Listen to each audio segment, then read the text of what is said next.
This is the video that stunned me. This is the Taliban inside a general in the Afghan. First of all, this is the home of a general inside the Afghan army. Why the fuck does a general in the Afghan army's home look like this? And I think that's another indictment of the U.S. money laundering scheme from Afghanistan. But this is the Taliban inside his home.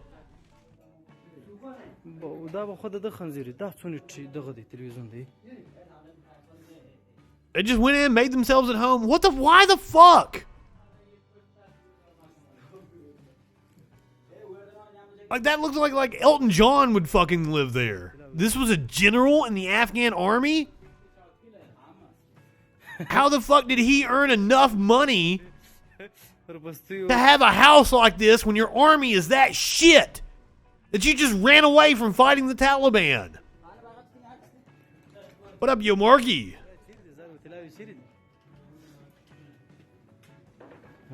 What were they paying this general to do exactly?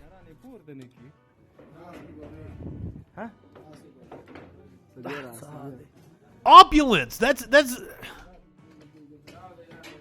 I don't even know if that's a strong enough word for it.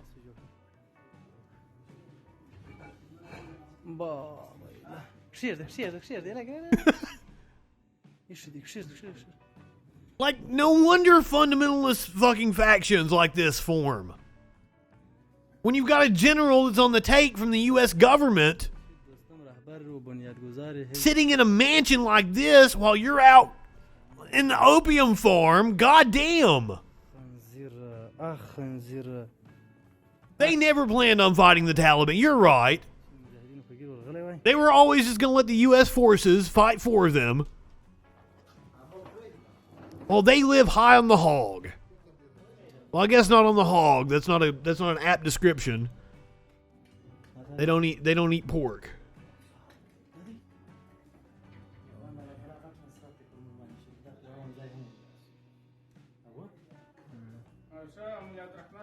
Just like that rug alone is more than I pay in rent. He's got party lights and everything. This is just mind-boggling.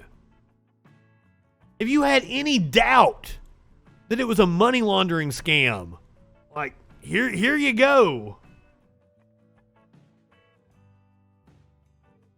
That just blew me away. Here they are at the presidential palace. Damn, it looks like the president wasn't living as lavish as the fucking general was. Shit. This is the Taliban taking control of the presidential palace. I think it was a Saturday, probably early Sunday for them. The president fled the country. The puppet president that we installed, one of them.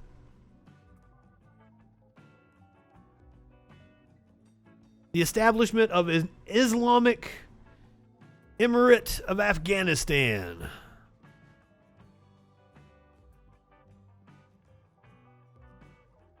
There was a run on banks, but hey.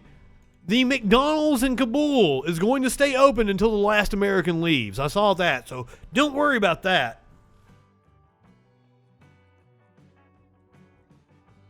Let's move to a piece from The Intercept. Find out who exactly won in the war in Afghanistan. If you were to invest $10,000 in defense stocks when the Afghan war began, that is now worth $100,000.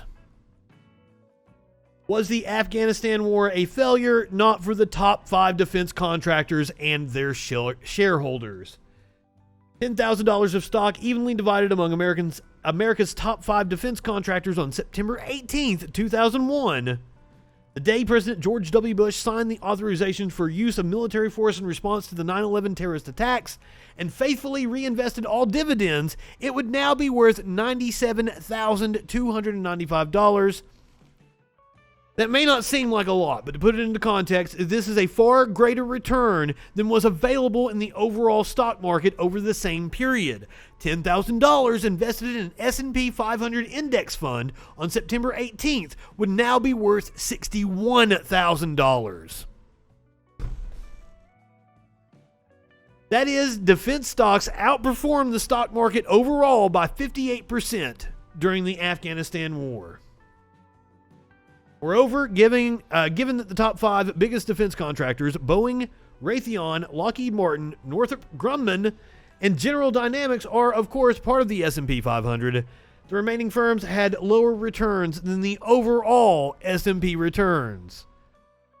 So just the fact that they are represented in the S&P 500 actually skewed that number.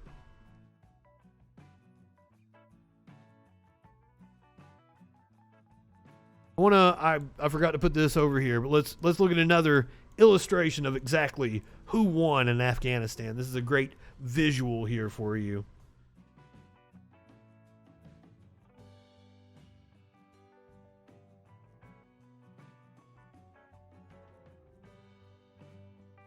Look at that.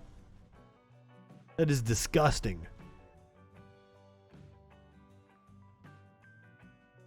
There's an essay written by Major General Smedley Butler,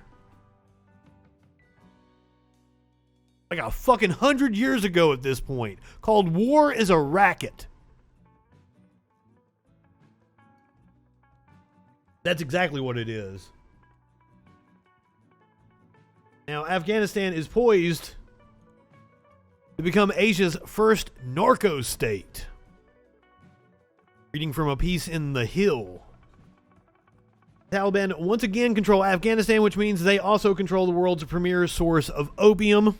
As many people pointed out, now we waged war in South America throughout the 80s, and we had a crack epidemic in this country. Ironically, we waged war in Afghanistan at the same time we were having an opioid epidemic in this country. Coincidence? Rand Corporation recently asked, what might happen to Afghanistan if demand for its opiates dropped off sharply and permanently because illegally manufactured fentanyl displaces heroin? Rand argues the market forces that drive a shift from heroin to fentanyl, which is potent, easy to produce, and inexpensive, may reduce revenue to farmers, local politicians, and the Taliban, weakening the organization, which even before it took control, derived much of its revenue from drugs. And this is an interesting dynamic because now the Taliban is partnering up with China. And I do not doubt one bit in the next 10 years we will see a heavy investment from China in Afghanistan. They're going to go build cities and roads and schools in Afghanistan. Because that's what they've been doing in African countries. And now there's a caveat to that. They build these embassies in African countries and then they bug them. They put wiretaps everywhere. China's sneaky now. They're sneaky, but like, it's clear they have a much different strategy than the U.S. in their imperialism. And make no mistake about it, that's what China is doing right now. It's imperialism in a different fashion. What will the Taliban do to counter the loss of $1.5 billion to $3 billion a year from exports of opium poppy, the country's largest cash crop? The answer, the narcos will fund another cash product. These are not opium guys who will disappear when opium isn't viable, though that may not happen soon when the demand for opium is inelastic, and if the Taliban's initial market share is large. They're businessmen who make today's money selling opium, but tomorrow it could be methamphetamine or fentanyl. Methamphetamine is growing in Afghanistan, or illegally mined cobalt or lithium, or even perhaps humans. But opium isn't on the ropes just yet. Opium poppy cultivated increased by 37% from 2019 to 2020 and totaled 6,300 tons. In fact, despite the U.S. spending more than $8 billion to eradicate poppy production, it only increased during the American occupation. You've got to wonder if that wasn't on purpose. But I find this to be an interesting dynamic because China doesn't like drugs, and they crack down hard on drugs in their own country. Meanwhile, China is actually a very large supplier of fentanyl to the rest of the world. So the new partnership between the Taliban and China will be very interesting.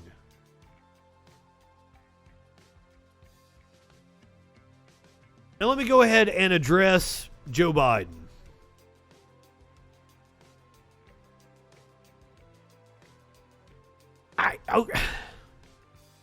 So yeah, that is one of the things that I thought about, was that China could be, as Russia did, as the U.S. did, go in and fall trying to conquer Afghanistan. However, China is actually going to go in and nation build, unlike we did. We just went in with guns and tried to boss people around because that's the American way. China's actually going to go and build shit and build partnerships. I think it's going to work a lot better. I don't know. It's going to be interesting next 10 years. But now don't ever forget that Afghanistan was just a proxy war. This is a battlefield between the Saudis and the Iranians, and the Iranians are aligned with the Russians, who also had a hand in Afghanistan. U.S. is fighting a proxy war with Russia and Afghanistan. Iran and Saudi Arabia are fighting a proxy war. Israel's got its nose in it. It's a whole circle jerk of fucking imperialism. And the poor people of Afghanistan suffer. But now to the criticism that the right has leveled against Joe Biden. Go fuck yourselves. Seriously. You're going to tell me that the group that was created, funded, and trained by the Reagan administration in Afghanistan to undermine Russia, the war that was started by George W. Bush when I was a senior in high school, and the withdrawal plan that was negotiated by Trump's administration with the Taliban is somehow Joe Biden's fault. And goddamn has the media in this country just jizzed itself all over talking about U.S. hegemony. It is amazing to me. And it's not like the pictures and the video of the plane leaving Kabul. It's not like they aren't sensational. I know why they were shared everywhere. But how dare our fucking corporate media come out and take the stance that it has? For once, Joe Biden did the right fucking thing. I am going to give him props where props are due. It was always an untenable proposition for a president to pull out of Afghanistan because this was inevitably going to happen. What we saw happen was inevitable. It would have happened 10 years ago. It would have happened 10 years from now. So thank you, Joe Biden, for actually doing it and taking the black eye in the media and all the fucking guff they're going to give you. Obama didn't have those kind of balls.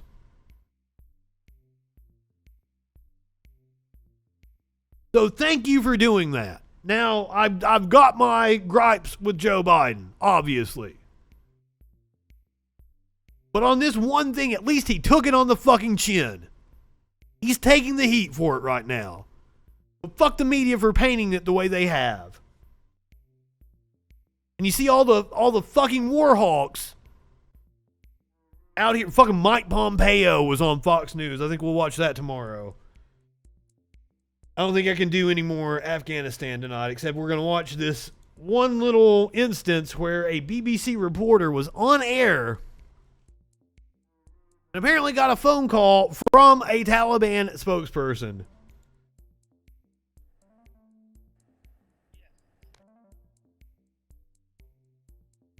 Sure, I got some sound. Okay, we've just got you on the phone, so we're just going to see if we can put you on speaker. Can our viewers hear that? Can you speak, sir? Can you just introduce yourself? Yes, I'm Mohammad Shaheen, member of the negotiation team of the Islamic Emirate of Afghanistan and speaking of the Taliban. Is that fine? Can our viewers hear that? So that's pretty wild. Yalda Hakim, who was born in Afghanistan, appeared startled but calmly dealt with a surprise interview just hours after the Islamic group stormed Kabul. She said, okay, we have got the Taliban spokesperson. Fucking autoplay. Shal Shaheen on the line. Mr. Shaheen, can you hear me? He did not rule out that public executions and the amputation of hands and feet could be used. Oh, goddamn. No winners here. No winners. Nobody to root for. Yes, the Taliban is brutal. That's why it sucks that the Reagan administration armed and trained them, funded them, to make sure they were in a position to run the country because, you know, it might have fell to the communists. Literally, that's what it's about. Fucking shit. Because that's... These things don't occur in a vacuum. Hundreds of years of history. Thousands of years of history.